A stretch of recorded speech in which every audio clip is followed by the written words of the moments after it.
Hello, hey everybody. I hope that you are doing well. Something was put on my heart. I just came from a walk, so excuse me, but something was put on my heart to share. I have been led to fast this week. I've been doing a liquid fast. I've been fasting from social media, and I've been fasting from TV.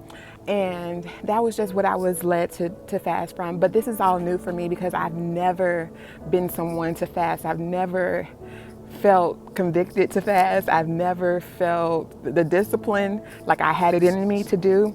So this is all new for me. So I've been trying, but I also take medication and vitamins and supplements and stuff. So day 2, I'm doing a liquid fast, but day 2, I'm starting to feel sick on my stomach. And I'm like, hold on, hold on, it's getting a little bit too real for me. So this morning, okay, so last night yesterday was day 2. So last night I decided I'm just gonna eat a little something, some chicken salad and some crackers. I need something on my stomach because this don't feel right. I feel like I'm not being good to myself. This doesn't feel healthy. So, as some of you might know, I'm on the journey of also reading the Bible. So I'm in the book of Numbers, right? And up until this point, the children of Israel have been led out of slavery, out of captivity from Egypt, and they are going to the promised land. And so God has given them a bunch of rules and regulations because they are a stubborn people. They like to go back. They like to complain every step of the way. They like to say, hey, we don't like this, we're uncomfortable, so we're going to go back to Egypt and bump this, basically, right?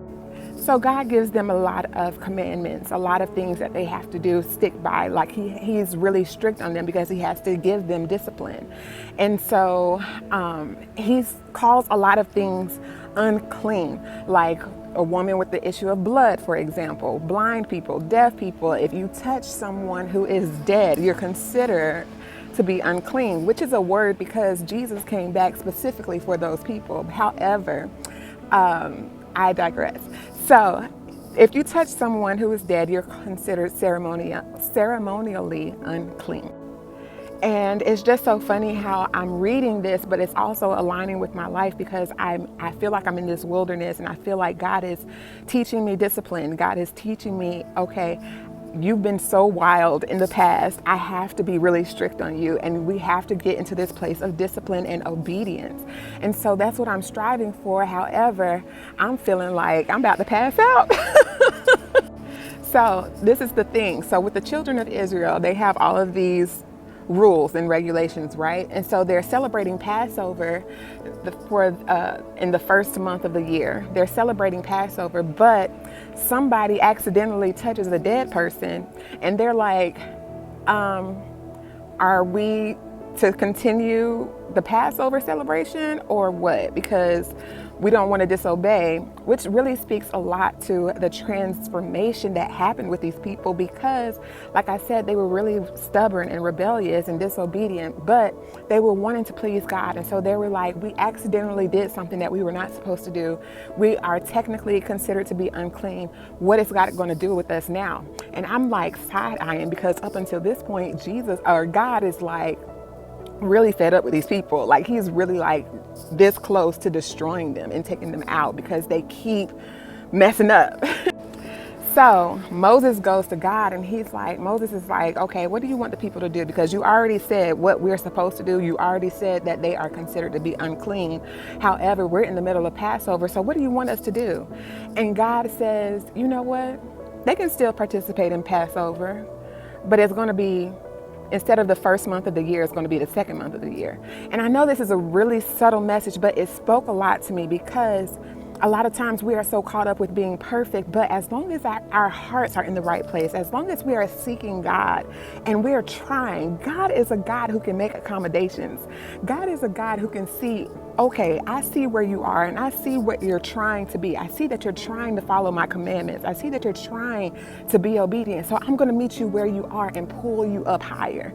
So it's like, yes, you can still participate in the promises that I have for you. Yes, you can still go forward. Yes, you can still move forward.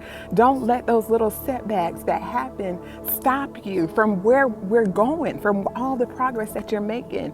And I felt so personal. I took that so personally because this fast that I've been on, I'm like, God, I wanted to do a liquid fast. I really wanted to do it. My heart was there, but I'm on these medications and I'm taking like all this caffeine to stay up and work overnight hours.